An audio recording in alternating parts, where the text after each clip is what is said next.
On Life and Meaning is brought to you by Blumenthal Performing Arts, celebrating its 25th year presenting the best in the performing arts, sharing and employing the arts as a major catalyst to strengthen education, building community cohesiveness, and advancing economic growth. Further support is provided by Foundation for the Carolinas, inspiring philanthropy and empowering individuals to create a better community. And by the Arts and Science Council, Charlotte-Mecklenburg's resource hub and lead advocate for the regional cultural community, providing culture for all.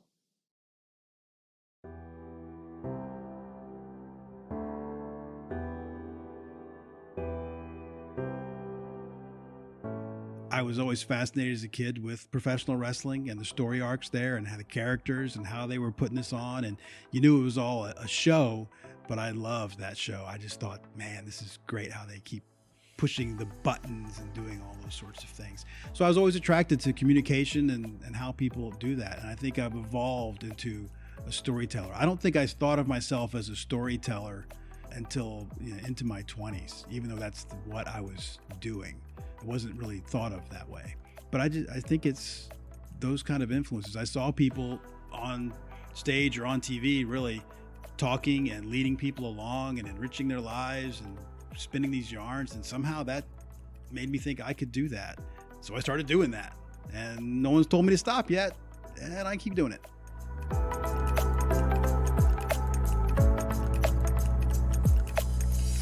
Eric Davis is a producer, writer, director, and photographer.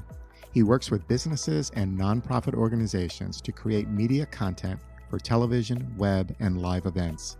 He is currently affiliated with Susie Films, a producer of cable television programs and corporate media. Eric previously served as Vice President of Broadcasting and Content for WTVI, Charlotte's PBS station. During his tenure, WTVI won 7 Mid-South Region Emmy Awards, including twice for cultural documentary. He is on the board of the 100 Words Film Festival and serves on the executive committee of the Mecklenburg County Boy Scouts of America. In this episode, we explore producing corporate videos, telling stories, helping other people do better, and a lightning round about Florida, wrestling, hot dogs, and football. I'm Mark Paris, and this is On Life and Meaning.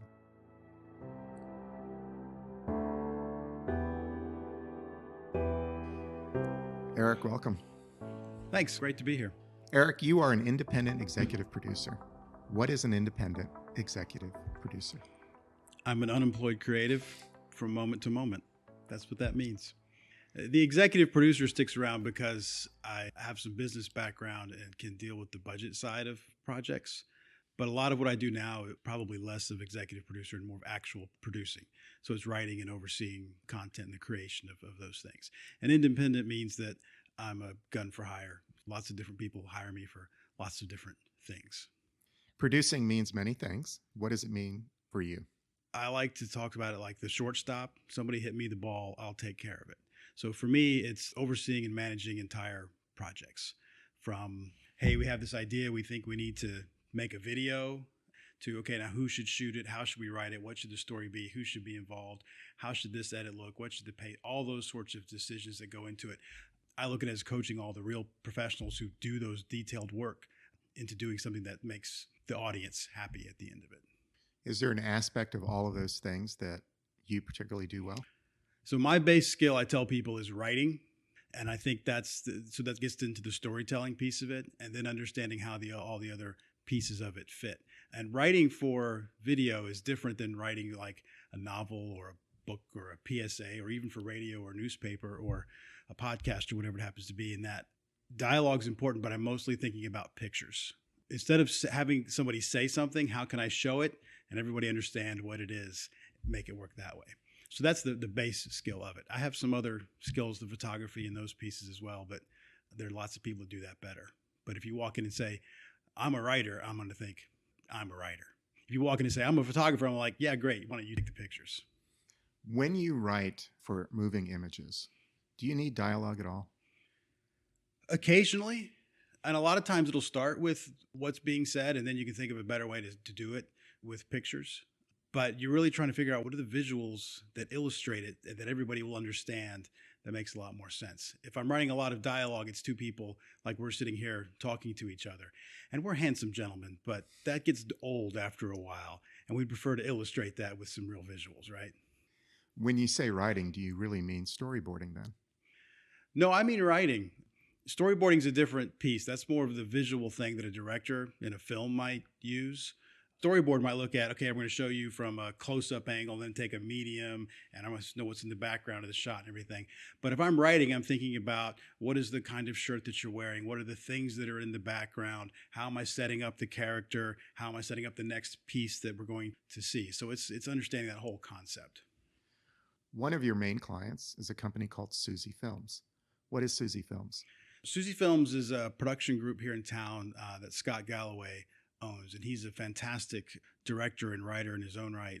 He has done thousands of hours of cable television programs, many of which you have seen on Food Network and HG and all these kind of places. So I met him a few years ago, I guess it's a lot of years ago now, when he was doing some documentary film work and I was in public broadcasting, and I helped him make a couple of documentaries together that were fantastic because he's a tremendous visual storyteller. So now we spend a lot of time doing cable television programming, doing the 100 Words Film Festival, and then also doing a lot of corporate projects as well in that documentary style. One of the things I like, and I think that fits with what I do, is that, I mean, you asked about writing dialogue. We tend to make films that almost never have narrators. So someone will come to us and say, hey, we want this, and it's a 5-minute video, and we're going to have a narrator. And our default thinking is 5 minutes, why? That's arbitrary. And narrator, maybe. But what we're good at is doing the documentary piece where I might talk to you and interview you and have you bring out the parts of the story that we need so that you and 3 other people that we're interviewing kind of connect it and tell it. It's a lot more authentic. It's a lot harder to edit that way because I don't work with a lot of professional actors. I work with amateurs, and I make them look good, and coaching them to get that performance and say the things that connect in the ways that we need to do it is a real art. So that's a lot of fun. We enjoy that, but that's what we do. What are you currently producing? The next thing I'm doing is I'm going down to Miami. We're doing an episode of a program for Discovery Channel with Susie Films, and it's going to be a lot of fun. There's a lot of water involved and a lot of crazy people. So that's always a good time, right? And those are just the crew. That's not even the people on the set. When you do a network program, you can't describe a lot of it. You can't share what that is because they were going to market that the way they want to market that. But to give you a sense of what that is like, a few years ago when we were doing Handcrafted America, which is now available on Amazon Prime, we would go in and would find these artisans who are making things by hand. So we go to Pennsylvania. There's a watchmaker. They're making 109 parts of a watch by hand in their little basement of their building in a small town in Pennsylvania. And we've got to go figure out who are the 5 people doing this, why are they interesting, how do they convert on camera, and how do they tell us the story of this is a sheet of metal and I'm going to make it into a $100,000 watch. So it's fun to spend 3 days there and figure out that process and work through that with them. The parts that they find interesting, we often find boring. The parts that they're like, oh, that's just the thing that lights it up that we burn stuff with. Yeah, we want more of that. That's visual. We would like to see the fire, those kind of things. So when you walk into something like that, you have an idea of what the story is, and then figuring out what's really there and what's really going to translate is the fun part of the job. And the writing comes in on the beginning. I'll think through what the story points are and the arcs. But after they said it all and we've recorded it, then it's a slog to sit through hours of what they said and figure out this one, this one, this one, this piece. This is how it connects. Do that whole puzzle. Eric, when a client retains you to help them illustrate their brand or tell a story, is there a process that you follow? How do you go about producing? Well, it starts with listening, like a lot of things. So if a corporate person has hired us, it's, well, we want to make a 5-minute video, and we want to have our vice president and 3 other guys that wear ties in it. And then we're going to find some people who aren't guys with ties to be in it so we can show we have diversity. And we want to tell everybody, and they have a long list of things they want to tell everybody. So we listen to that, and then the writer part kicks in, and you start thinking about, well, how do I look at this cinematically, and who are these characters? And I tell people right up front, your vice president of marketing is a character. You may call them the vice president. I'm going to call them a character in this piece of video. And I'm going to treat them like that because that's how the audience is going to treat them. So we think through what they want to get, and we start thinking about the audience. Who's supposed to react to this, and how are they supposed to react to this? one of the great questions Will Alphen asks is, when this video ends, how is the viewer supposed to feel about whatever it is they saw, and what are they supposed to do about that feeling? Those two questions. How are they supposed to feel? What are they supposed to do about it? And that starts to give us a driving piece to it. So I'll often ask, they'll say they want something that's 5 minutes long. And I'll get, smart alecky. Why do you want 5 minutes? Well, I said, how about this? We'll make your video as long as it is interesting. And we'll stop it right there and back it up about 10 seconds. That way you're left wanting more, right? You're sure that everything in there is interesting. And then everybody feels good about what you showed them. One of the things about particularly corporate video is it's not a website. You have a website. That explains the who, what, why, where, all of those sorts of things. This video that you have on here is supposed to be about the feeling, to make people want to read all that copy that you have on your website.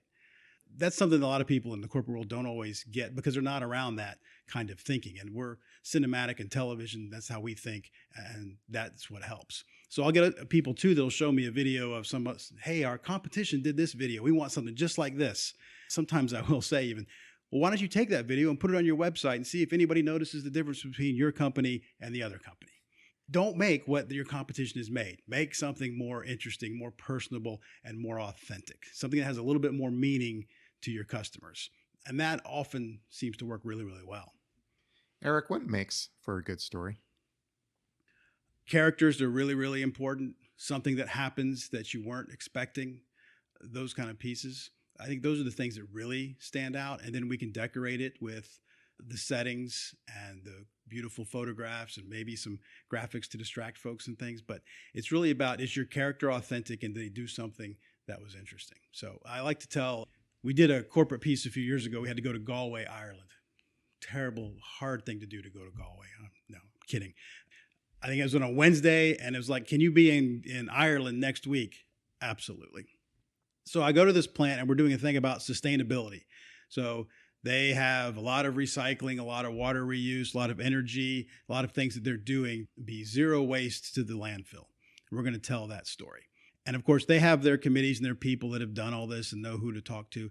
And I got there the day early and I'm walking through the plant and I'm meeting all the people they think we should discuss it with and seeing what it actually looks like. And sustainability is not very visual a lot of times. It's a trash can with a sign, recyclables. Great. What do we do with the other 2 minutes of this film, right? But I discovered they had two guys in there and their whole job was to go around the plant and pick up everything there that was in a bin and recycle it. Every single thing. It's not a terribly difficult job, but these were nice guys. And I think people there, you could tell, kind of took them for granted. But so I started talking to them and seeing what they do. And they were loving having the attention of someone ask, what do you do? How does this work? And it turns out they were recycling shoes and televisions and chairs in addition to all the plastic and wood and the rest of it. So I'm like, well, this is cool. And no one else here has thought of it. So we did a whole bit where I would hand them something and go, is this recyclable? And they go, everything in Galway is recyclable. And I had them repeat that 4 or 5 times with the same thing. And we put that into their video and it worked. Everybody loved it. These two guys are really popular now in that company because they're characters and somebody asked them what they were doing and they got a moment to shine. And it really added some piece of authenticity. And no one in the marketing department is going to know them or think to feature them, not because the marketing department doesn't know what they're doing, because they don't know these guys. They don't think about it that way. So that's kind of stuff that I look for that's going to make a good story. Does a corporate video need the other elements of a story, a narrative, a beginning, a middle, an end, a challenge, an overcoming, a resolution? Do you look for those classic elements of storytelling even in a corporate video? Absolutely. A beginning, a middle, and end is essential. We've got to be going somewhere with this story. If I can find people who are going to be in this who can tell me the narrative, can tell me the story in a way that they believe, not in the way that they've read in the pamphlet or their elevator speech, but something that they believe, always makes that better. But it has to be going somewhere. So I'm always looking for what's the challenge, what'd you overcome, where is it that people would expect this company to go, but it turns out, no, it's really this. So there's an aha moment for the audience. Those kind of devices are really, really essential. And it's tough to do in the corporate world because people spend a lot of time thinking about what their story should be and how it should be told and how they should be thought of, and whether it's authentic or not, that's the thing they want to sell. Well, when you're getting somebody who does a documentary style work, you're going to get a little bit of different story sometimes. So it does make it easy. We've been fortunate to work with a lot of people who, like on that sustainability piece, the people on the floor and the CEO are all saying the same thing. Well, this is going to be easy. We're going to have somewhere to go. It's when those two don't agree that it gets troublesome. You produce documentaries and you produce video storytelling for clients who retain you. If you went out to produce a story that was interesting just for you, is there a particular type of story that you look for and like to tell? I would look for something that's the uplifting human story. I think I do well of trying to find that, and other people have a need for a film, and I like, where's the uplifting human part? But if I was on my own, I think that's the thing that I would like doing. I enjoy the news and all those sorts of things, but I'm not going to be an investigative type of person. Things where humans overcome themselves, I find really, really compelling because the victory is within themselves. And I think that's really cool. I did one a few years ago, 100 words film about a band teacher in middle school who'd been there for 30 years and she was crazy in the best possible way. And that she was putting in tons of extra hours and challenging kids to grow by giving them music they couldn't play, but telling them, no, you can get there, and they would. They were playing forks and spoons, and they were banging on garbage cans and hard hats, and it was just off the wall and really, really compelling what she did. And you had a bunch of eighth graders who would go on camera and tell you, oh, I thought I was learning how to play the French horn. It turns out I was learning how to live. I was learning about life in this class. I find that really, really interesting and useful. Eric, why do you think storytelling is so central to the human experience? Well, we all want to share something. We don't feel like we're alone, right? And the stories help us feel like somebody else has our problems or somebody else has our successes, or I'm not the only one out here like me, or they could be aspirational. I could do that. And I think that's essential to feeding what makes us as human, right? If we were just sitting by ourselves and there were no stories, we would think everybody would be doing this for the first time. There would be no forward movement in the culture. Why do people major in English? I don't know. I didn't major in English, but they're looking at all those stories that are, many of them fiction, but they're actually talking about human feelings and human emotions and how people react to things, and they're putting them in certain places in time. And it's a great way to understand what we've done as humans and, well, how could we do it differently? Eric, as a storyteller, what is the value that you're bringing to the world? So if I have a personal mantra, it's make the world a better place. Whatever you're doing today, make the world a better place. I have figured out that for my own self, it's not going to be something that I do by counting numbers or building buildings or doing something useful like that. I am more prepared to share the stories of people that are doing those things, and in that way, help other people understand what's possible for them. I think that we spend a lot of time limiting ourselves, everybody does, by our circumstance that we're born into or who our parents were or what we, I don't know if I could actually sing in public, or we find all these things that we limit with. And some of them are true and some of them are not true. And we tell stories and we hear what other people have done and overcome. I hope that it inspires people to, what can I do? What difference can I make? Where can I find a place, plant my garden and grow what needs to be done? And I like to share those stories and inspire other people. That's where that comes from. Storytelling, by its very nature, has an element of fiction in it. Do you think storytelling distorts what is true? Oh, a great deal. The storytelling of it in itself does. The truths that are in there aren't necessarily distorted, but it's always overblown. You have to make it outsized. Otherwise, it's just everybody walking along the sidewalk and it's all the same. You have to have somebody wearing a giant clown head on the sidewalk going, hey, what is that? That's a different thing. It can be emblematic, but absolutely there's a lot of, and I like that part. How can we make this sound bigger and better than it was? Eric, there is a phrase I've heard you say, if you can't fix it, feature it. What do you mean by that phrase? That's a great phrase. I wish I had written that, but I have to give credit to my sister who invented that. She is a costumer out in Los Angeles and works in film and television, making a lot of things. And when you're making costumes, things go wrong. And if you can't fix the tear, the rip, the wrong material, the whatever it is, you have to feature it. So they're not supposed to have a giant red slash across this shirt, but the shirt is ruined and we have to have it on set. So what we're going to do is make it a guy who wears a giant red slash shirt. And we're going to make that part of the story. So a lot of times your surroundings will tell you how you should be behaving, acting, the choices you should be making. So I love that phrase. If you can't fix it, feature it. And part of it is like when I go on a shoot next week, there are things I cannot control. And I'm going to make those part of my story because they happen. I'll go back to Galway. It rains a lot in Ireland, it turns out. The folks there recycle water. Rainwater comes down and they use it in their plumbing. So I had this guy come outside. I waited till it started raining and I came out and had him hold an umbrella. And he was very upset. He did not want to hold an umbrella. He was Irish. He does not need an umbrella in the rain. Okay. But I want to shoot it this way because it looks cool. It's a good visual. And the wind comes up and ruins his umbrella, blows it right over the top. He's having trouble holding on to it the whole bit. And it looks like an error, and it's absolutely in the final cut. The guy wanted to throw it out. I'm like, you have to keep that scene. That's the thing that makes it real, that makes it human. We're not going to fix the fact that your umbrella broke. We're going to feature it in this story. And it's a thing that everyone comments on because you immediately know, oh, they're using rain and water for something. I saw it. I remember it because I had this great visual. It's a mantra for life as well, isn't it? Those things that we can't fix become the things that we feature. It's the very core of human interest. It is. And I probably rely on it too much and try not to fix things that I probably could fix. You take what you have, like the shortstop. Where's the ball coming? I don't know if it's high, low, side. The ball is hit. You go get it and you throw it to second base. That's just what you do. You do your best you can to do those things. And it takes a lot of stress out of things. A lot of people comment, you're always so calm. I'm like, you think I'm always so calm, but I'm just featuring the things I can't fix. It doesn't mean the things I can't fix don't annoy me a lot. Eric, in a world where everyone has a phone and everyone is a content producer and everyone can record, edit, and publish stories, is the value of what you do increased or decreased? It's increased. We get a great example of how many people can't tell a story, particularly with the 100 Words Film Festival. We're dealing with a lot of young filmmakers and giving them an opportunity to make their first film in the box of it can only be 100 English words long, right?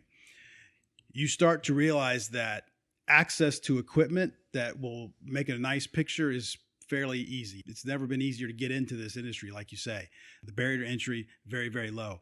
But just because you have a camera that won't let you make a mistake doesn't mean you know how to tell a story or we're going to be interesting.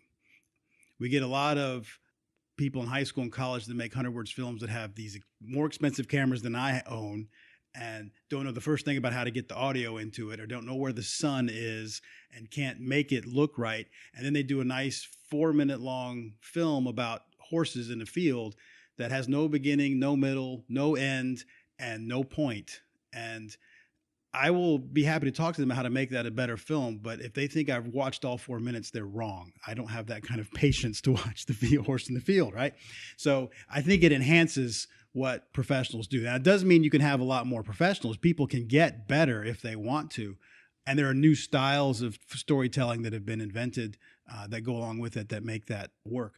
But just because there's more of the content doesn't mean it's watchable. It just means more people have decided, I want to tell you something. And it's easy to put out something on the World Wide Web that says, I'm going to tell you something. No one wants to listen to that.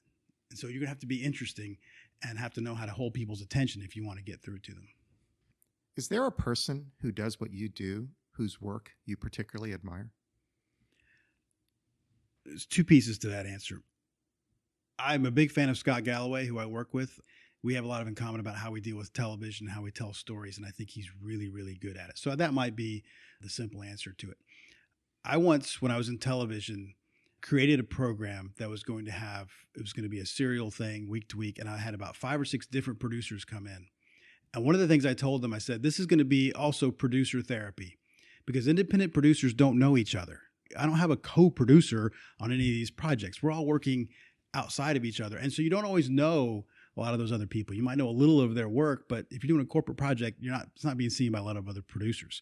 So there are some people that do the things I do. I don't know that there's a lot that do it the way that we do it, but there may be. I just haven't met them. So you're kind of creating your own path on your own experiences, which is fascinating, a little bit lonely, a little weird, challenges your confidence occasionally, but there's lots of great filmmakers that you could refer to, but the people that do the things that we do, I don't know a ton of them, so I'm not sure. Is there a signature to your work If people were to see Eric Davis produced storytelling, is there something that makes it an Eric Davis produced video? Oh, I watched this 2-minute video and it looked like they pushed it almost too far. And there was some weird humor in there somewhere that, yeah, that would be, oh, I bet Eric did that, because I'm always pushing for the smile, the mirth, the twisted thing. So I think that would be the bit that you would notice in mine. Eric, let's talk about this life that you've led to do this work that you're doing. You've written that you grew up in a succession of cinder block houses on cul-de-sacs throughout Florida. So I grew up in Florida, and my parents grew up in Florida, and my grandparents grew up in Florida. And so unlike some other people on this microphone who are very common in that they were from other places and came to Florida, my roots go back to the palmettos and the pine trees and the bugs and before air conditioning. And I don't know why those people live there. It's crazy. So yeah, I was born in Miami, and I moved north to live in Tampa and then north to live in Gainesville. I tell people I've been moving north to live in the South my entire life. And I did not realize until I got to Charlotte how diverse where I lived in Florida was, and that people lived differently. I would watch a movie and I'm like, why is everybody always wearing a jacket? They're always wearing a jacket. I mean, I don't even own a jacket. I don't even own pants. Yeah. So it was a fun place to grow up. And yeah, it's full of weird people because Florida gets somebody from everywhere in the world wants to show up there, and it's hot and everything's wet and they're all nuts, and there are no rules. There are very few rules. I mean, it was normal for me when you're growing up. There's a drive-through liquor store. You pull up in your car and you get liquor out the window and you drive off, which when I moved to North Carolina, I didn't realize that the whole world didn't live that way. Eric, when you talk about multi-generational white Floridians, there is a word that comes to mind. What is that word, and what does that word evoke for you? So that term is cracker, which when I moved to the South, I realized was a derogatory term. But for my life into the early 20s, I did not know it was a derogatory term. That was just what everybody in the south part of Florida in the woods, not the part you see on the postcards, the part that's in between the postcards.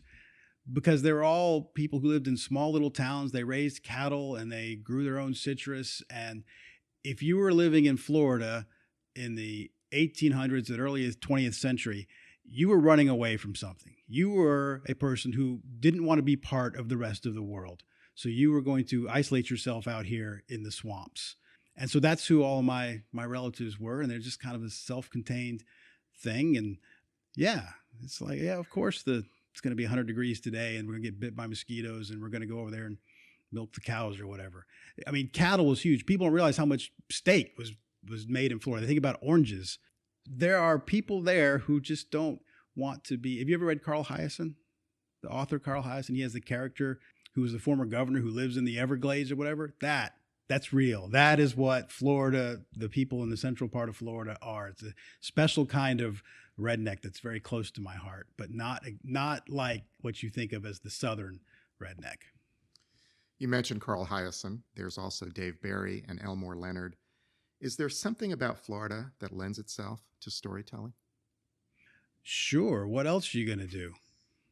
I mean, if you think about, there's two pieces to that. For a long time, there was nothing else there. You're going to sit around and talk to other people and spin yarns and tell stories. And, you know, there's a great story of the guy running for governor back in the 1920s who would go down to Fort Myers and claim that his opponent was a thespian, so you didn't want to vote for him, those kind of things. But then what you had when we call them the tin can tourists, they would move in those giant silver camper things. They'd come down for the winter and they would forget to leave. And so you had this air conditioning was invented and there was a train, and then Disney showed up in the middle of a swamp. Let's not ever forget that is just a swamp with ears, right? And so all these people started coming, and then you started getting characters that all the folks who'd been there for a long time could look at and go, who are these weird people? Because we're not weird, right? So that's how that works. Hiaasen's been there forever. I used to see his picture on the University of Florida's Hall of Fame in the College of Journalism. Dave Barry is hilarious, but he's a transplant. He came in and went, what have I put myself into the middle of? Which I thought was an interesting perspective on it. But those writers are not working with completely made up stories. Those are real things. No one is surprised by the stuff that happens in those books, right? Everything that's weird and strange in the news seems to have a Florida connection. It is. So somebody wrote the other day that's because of the sunshine laws. Florida does not get enough credit for the 1970s sunshine laws that make everything everybody else's business. How would you describe the Davis household growing up? Well, I think my perspective on it now is that it was a working class house. My mom was a teacher. My dad started as a teacher. He got into sales. He wound up selling cars for a long time. And there's just small little cinder block houses, and you're just trying to get by. We weren't wanting for anything, but nobody else I knew was like, oh, we were full of money. There wasn't like the rich people in Florida. There was a few of them, but they were all in a different part of the state. The rich people in my neighborhood weren't all that wealthy. And so I don't think it was different from what a lot of people's existence was in the 60s and the 70s. What did you learn from your mom and dad? Well, they're both funny. They're both organized. They label everything. I mean, everything, the light switches, the blenders, the food. So the organizational part of it. When I was in the Scouts, my dad would help plan camping trips, and I would see how he would write out everything and organize it and the detail that went into it. And I took a lot out of that. I could never be as detailed as he is. That would make my brain hurt. And then my mom had a great sense of humor and a great sense of adventure. I think my sister and I both got the idea of if you can't fix it, feature it from her, because the way she grew up and those things, there's very much, well, this is what we got. Let's make the best out of it. And let's smile while we're doing it. You have a sister? I do have a sister, Lisa. And she's the customer in LA. And when we were growing up, we were 2 years apart. So that's enough to fight and argue a lot. I would always refer to myself as the smarter older brother, which would drive her nuts. And of course, like any younger sibling, her biggest problem in life was that she was never going to be older than me at that time. And I did not make that easy. And I quite enjoyed it. And I'm probably going to pay something for that later. Eric, who were you in high school? I was the yearbook editor, which I really loved doing because, again, I was communicating. And I remember thinking at the time about it's 1986 and we're making this book so that in 2006, someone will look at it and get some meaning out of it. I remember that distinctly. And I always thought that was different than how other people thought of those books. It's like you're writing this for the future. I always thought this was interesting about me. So let's talk about me. I ran track my senior year, not because I was fast. I couldn't outrun the coaches, but I could jump fairly well. So I became a high jumper and a triple jumper. Not a very successful one, but they gave me a letter because I was helping coach the other athletes. The whole reason I did it was because the track coach was a great coach. He had started our wrestling program that hadn't lost in 20 years.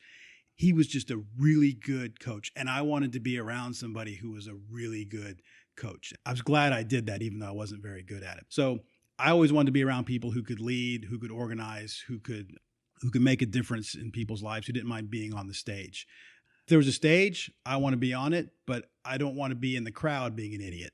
I would be very quiet in the crowd, very respectful, because all those people on the stage are working hard, and let's respect what they're doing, right? So that kind of thing. So I had a few close friends, I wasn't a real social person. So, and I did okay in school. I did not do as well in school as I could have, but it was a gentleman's kind of work, right? I was in Brandon, Florida at Brandon High School, 1985, one of the top 50 high schools in America. There were 4,000 students in that school. We had double sessions, which was tremendous. Juniors and seniors would go from 6 in the morning till noon, and sophomores would go from noon until 5. So it's weird for me now with kids who are freshmen in 9th grade. I'm like, you should be over at junior high. You're not in high school yet. It was huge. It was enormous. There was so many things going on. And the people in that school were so talented. There wasn't a lot of private schools. There wasn't other high schools around. It was everybody in town in this one place. And it was an enormous reservoir of creativity and interest and talent. And people have gone on to do all kinds of amazing things out of that high school. Now it's obviously there's more high schools and it's all different. But if you were excelling at anything at Brandon High School in the mid 1980s, you were really good. And that gave me and a lot of other people a lot of confidence, I think. Where did you go to college and what did you study? I went to several colleges. I went off to Auburn as a freshman because my buddy who had moved away was going to go to Auburn. And I visited once and thought, okay, sure. So I tried that for a year and realized that I did not fit there. And I went to the University of Florida for a year. And I found an internship in Tampa at a TV station, and it was going great. So I stayed at USF for a year and then went back to Florida. And I graduated from the University of Florida finally, which was excellent. I'm kind of glad I took that path. I got to see a lot of things and do a lot of things. And I was really had an excellent time at Florida at the end. And then I went to UNC Charlotte when I moved here for grad school, which I thought was a very good experience as well. What did you study as an undergraduate? I studied telecommunication management is what that degree is called. And it's a hybrid of television and management courses because I had decided that as much as I would like to be on television, there are other people who are going to be better on television, and I'm better making those people better. So I wanted to learn how to run television stations. Now, television stations back then were really cool. There was 3 or 4 of them. They were a big deal. They had 4-hour news blocks. They were relevant in the community. There's not like what it is now. So I always thought it'd be great to run television stations. That's what I studied. Eric, your first job out of college was selling advertising for a radio station. What was that like? And what did you learn about yourself selling on-air advertising? So I had been doing a lot of on-air work and creative things, but I knew if I wanted to be in management, I needed to do sales. And so there was an excellent radio company, an intercom station, KTK, in Gainesville. They hired me on out of college to sell radio advertising. And within 6 or 9 months, I think I found myself being the local sales manager, which meant they didn't have a whole lot of options, did they? Sales was great. There was some excellent people there to learn from, but I learned how to use storytelling in the selling technique. I got to practice listening to people and helping them solve their problems rather than just selling, hey, I got an ad, it's $10. So why don't you buy one? Mine's cheap. It was more about, well, how much furniture do you need to sell this month, and why do people want to buy that one, and let's make a creative ad. So I got to use those storytelling skills in that. And then I got to be a manager and help other people sell. And we were selling in a way that was different than the other folks. And I really liked being different. What I learned ultimately was that I can do sales as an adaptive behavior. It is not what I want to do naturally. And I understood it intellectually, but I did not have the energy or the personality to do it in a way that was going to make me happy for a long period of time. So when we moved here, I did a little bit of radio sales, but then just stopped that and started over again to go back to the more creative side. Eric, you found your way to Charlotte. How did that come about? So I got to Charlotte because my wife had been in graduate school for an MBA at Florida and was in healthcare, and she took a job here in healthcare. And our choices were, I think it was one of the accounting firms in Birmingham or a healthcare firm in Charlotte. And I had spent a year in Alabama, and so we came to Charlotte. It was a very short conversation. I had never been here before. The most I knew about Charlotte, North Carolina was that it was the home of Crockett Productions, which did wrestling promotions. That's what I knew about Charlotte. And so here we were. And the first week I was here, I think they had an ice storm, and like the ice on the power lines was crackling, and I was not coming out of my house because I had nothing to wear and no idea how this made no sense to me. Eric, you arrived in Charlotte in 1993. How did your career unfold? So when I got here, I got back into selling radio for a little while before I realized that I could do this. I don't want to do this. And so I went back to school for a grad degree, and I also was able to find a temp job at the public TV station, which I thought was great. I'll be in a TV station and I can help them out and go to school. And that eventually led to doing some production work for them, doing more production work for them. And eventually when they needed someone to run the studio, I was able to get hired on to be the production manager to start. And that was in 2004 or so. So I was doing freelance production work before that, working on documentaries and those kind of things. And then finally got back into stations, which is the thing I always wanted to do, was station management. I had created a path for myself in a way that I wasn't expecting to do maybe 10 years before. But I found that public television really fit with the way I like to think and the things I like to do. In fact, you became vice president of broadcasting and content at WTVI. That is correct. How would you describe those years? Difficult. There's a number of things changing in the world that made it a really difficult thing to do. I enjoyed the challenge of we had to do everything. So I was involved in the engineering part and the production part and a little bit in the programming part. I got to really use that MBA on the accounting side of it and the budgeting side and the negotiating side and those things. So I got to do a lot of things. So that piece of it was fun. But public television at the time, particularly when you got to 2008, got very, very difficult to do. And so when I was working in radio, We described our radio station when I got there as an artistic success and a financial failure, which it wasn't really a financial failure, but it was a great artistic success. We had to get the money to match that. And by the time I left there, we were generating revenue to match the creative part of that radio station. I go into this thinking we have what I think is doing pretty well on the content side. We got to figure out the financial part. And while I was there, we were never able to make those two marry. And there's a lot of forces in how public broadcasting is set up that make that really, really difficult to do. Now, when I say it was difficult, that doesn't mean it wasn't without some successes. We won a truckload of Emmy Awards. I was really pleased that I was able to get a lot of local producers to make a lot of really cool local content that was really good, that other people weren't doing, is long form stuff and telling great stories. The story of Judaism in Charlotte, the story of the Greeks in Charlotte. We did a World War II documentary. People like Scott Galloway doing Our Vanishing Americana, those kind of stories. I loved that we were bringing people from our community into a place and giving them tools and to do something good. I'll give you a little backstory. If you go to pitch a television program to someone who can decide whether you could make that for them, they're going to tell you no. Always going to tell you no, because they don't need your program, right? And very few get through. My thing was, I'm going to tell you yes. So if Mark Perez comes in and pitches me a show about the history of cities, right? I'm going to say, Mark, here's how this can work on public broadcasting. This is a cool idea. Here's what I can do to help you make it. Go and make it. The reason I could say yes is because you would have made it, but 99% of those folks are never coming back. They don't have whatever else other magic it takes to get that story off the ground and make it. But I don't have to tell them no. I can encourage them, because a lot of times you can get somebody over the hump. Wow, one person believes this is going to work and told me how to do it. I can actually do it. When you get told no a million times, you stop, and then the creativity is stifled.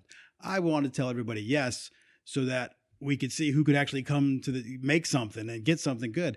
And Bev Penniger and that group and Naka Productions did great work for us. And Steve Crump, we did 20 documentaries with Steve Crump, the local reporter at WBTV, that were fantastic. And he's won a truckload of awards for being someone who is the only person doing what Steve Crump is doing. We're able to make that happen. So that part all, I think, worked really, really well. Getting people to fund that and all other parts of it became a mountain that we weren't able to get over. Eric, why are you a storyteller?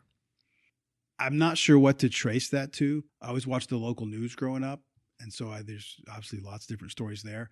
I was always fascinated as a kid with professional wrestling and the story arcs there and how the characters and how they were putting this on. And you knew it was all a show, but I loved that show. I just thought, man, this is great how they keep pushing the buttons and doing all those sorts of things. So I was always attracted to communication and how people do that. And I think I've evolved into a storyteller. I don't think I thought of myself as a storyteller until into my 20s, even though that's what I was doing.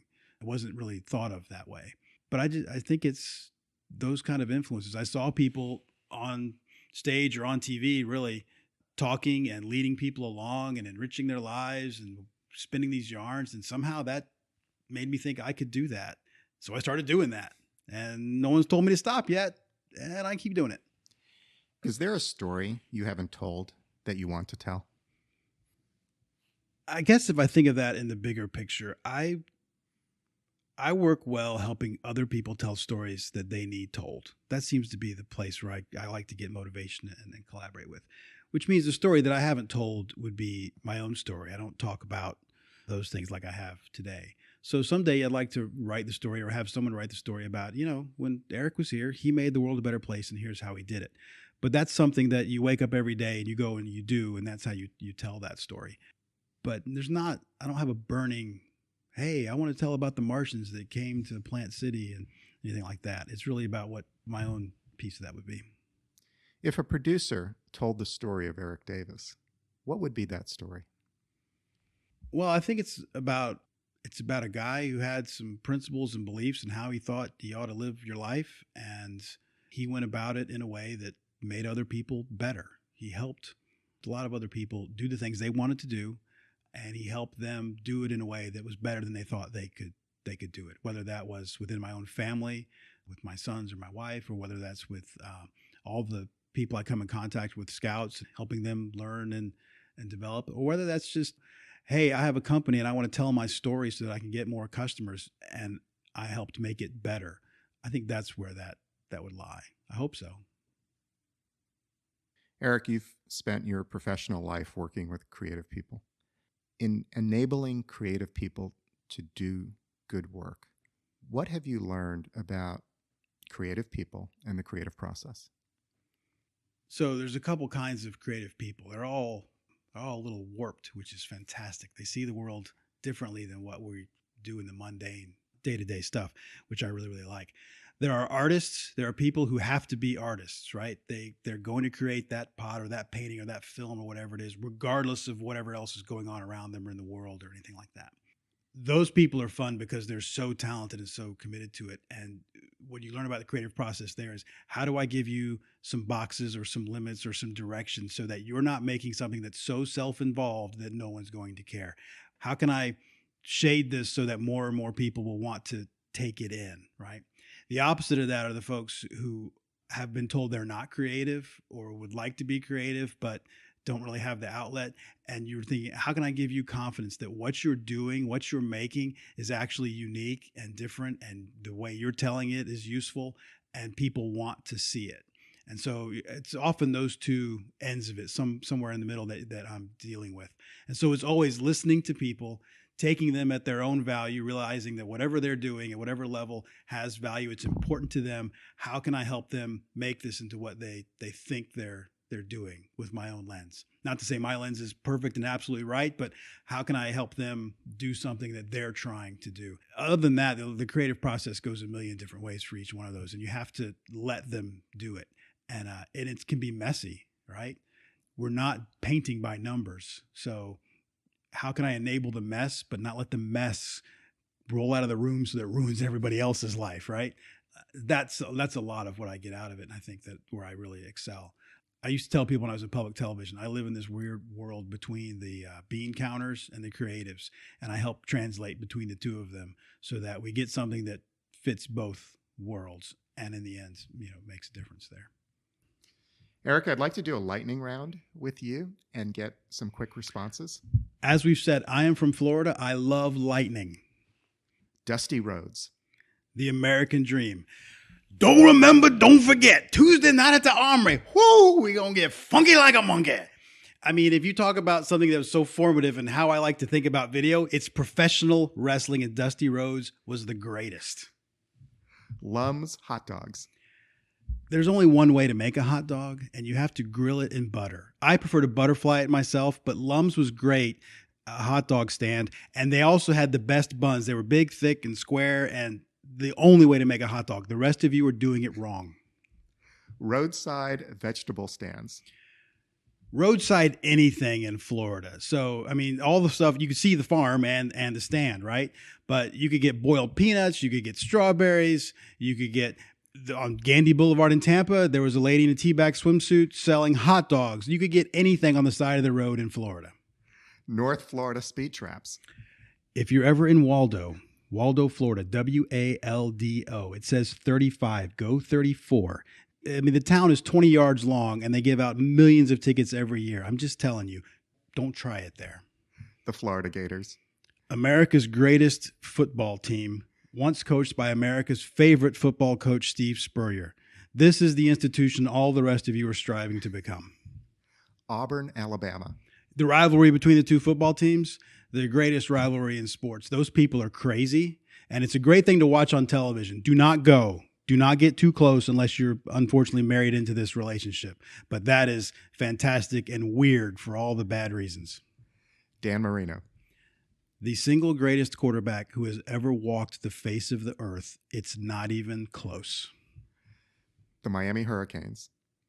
Maybe the most seminal program in the history of college football, because what they did in the late 1980s with Jimmy Johnson and that thing, just everything you know about college football now is because of that team and what they did. And the game against Texas, where they had more yards and penalties than Texas had offensive yards, and they blew out Texas by 100 points, cannot be underestimated. Marching bands. Marching bands are weird, man. But I love thinking about them and watching them at college football games and high school football games. They should be a part of that all the time. I don't like them in parades. I don't get that. But the sound of a marching band means it's football season, and that means everything's right in the world. High school football kickers. High school football kicking is completely underrated. So I have a high school football kicker, and it is the hardest thing in the world to watch your son kick a football through uprights in a game. The pressure is immense, and I may not go to any games this year. Picking college football games. I write a column about picking college football games, and you can't. Do not pick games for money. You're going to lose. But if you pick them for fun based on the band or the color or what famous alumni or how stupid their administration is, then you can have a great deal of joy from that. Boy Scouts of America. The greatest leadership development organization in America. I've been part of this since 1976, and there is no organization doing more to develop leaders and youth in a way that makes America stronger than the Boy Scouts. And I am thrilled that the Boy Scouts of America now includes girls at every level who can now become Eagle Scouts, and I think that makes a big difference. Thank you for your time today, Eric. You're welcome. It's great to see you again.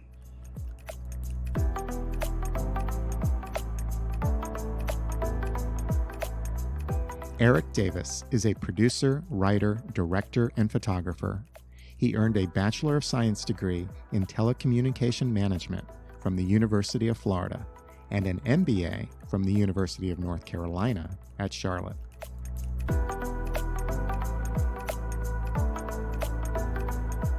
And now, a personal word. Eric Davis loves college football. The competition, the rivalry, the pageantry. Saturday afternoon is Eric Davis time. I can imagine him rooting for the Florida Gators or the Auburn Tigers or anyone playing against Alabama. He has stories that goes with each game. The color of the jerseys, the coaches on the sideline, dissertations on Steve Spurrier and Tim Tebow. I imagine him channeling the voice of Keith Jackson. I love football too, but the pro game is my fix. I started young. The team that established itself first in my heart was the Green Bay Packers, the Packers of Paul Hornung and Bart Starr. I replayed the one-handed catch by Max McGee.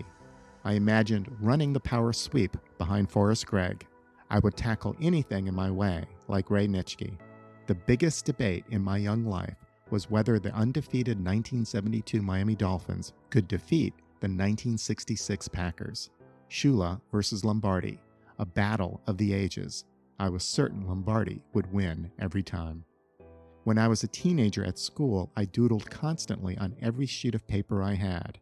I drew pictures of the helmets of every NFL team. I got really good at drawing the Miami Dolphins logo. I drew it over and over again. On the margins of my notebooks, I wrote out the roster of teams. The 1976 Dolphins with Kim Bocamper and H.A. Dewey and Larry Little and Bob Kuchenberg and Vern Den Herter and Don Nottingham and Benny Malone. I remember Freddie Solomon and Duriel Harris and Larry Seipel and Ed Newman. I would switch from one sports radio show to another between WINZ and WIOD and WKAT. Larry King Talk Sports. On the streets and sandlots of our neighborhood in Miami Shores, we played football from late afternoon to dusk. Hour after hour of down and outs and button hooks and post patterns. I was taller than my friends and had a strong arm, and more often than not played official quarterback. I'd call plays for one team. We'd score a touchdown. Then I'd switch sides and play quarterback for the other team, and we'd score again. If it was third and long, I'd go out for the pass. I had great hands. I would dive and slide, and somehow the ball would stick.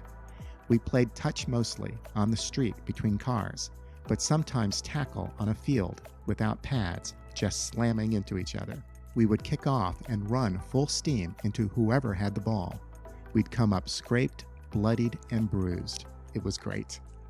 I played mostly with my friend Adam and his younger brother Stephen. Adam was fast and competitive. Stephen was faster and didn't care at all who won or lost. We would play 2 out of 3 and 3 out of 5.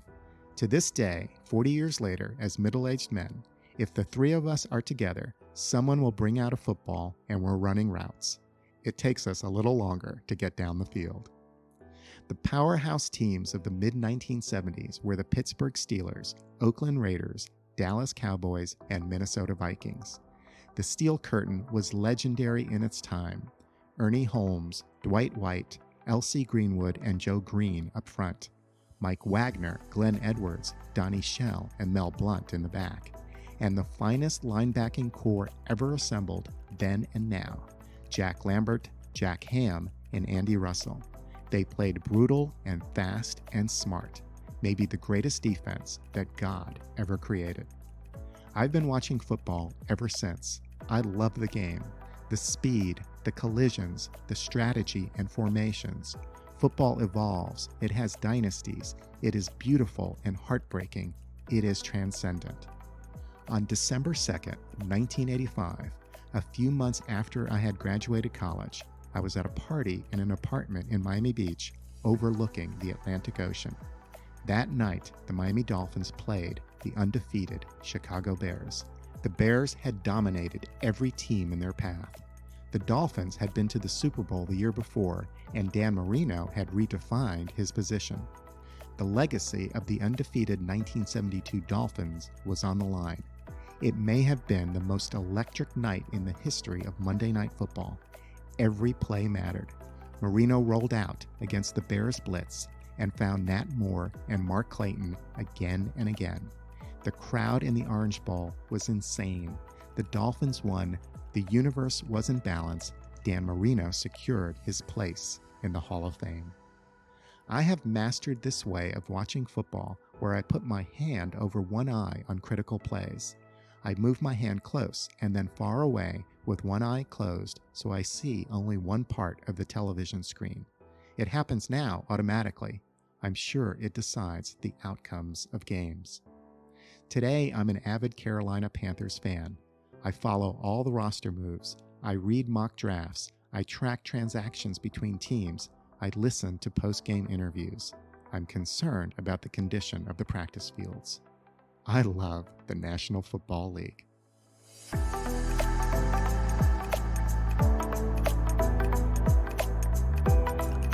This is Mark Paris, and you've been listening to On Life and Meaning. Additional support for this podcast is provided by the UNC College of Arts and Architecture, celebrating a decade of creative education in the arts and design. Thank you to our funding partners, and to my teammates, Andy Go, producer of the show, and to Chris Curriton, art and media director. This is how you can help. Please write a review on iTunes. It helps us grow our audience. Follow us on Facebook and Twitter. We'd love to hear what you think about the show. And become a patron. We are on Patreon, a crowdsourcing platform that allows you to support what you value at a level you choose. Visit us also on our website on lifeandmeaning.com. Thank you for listening.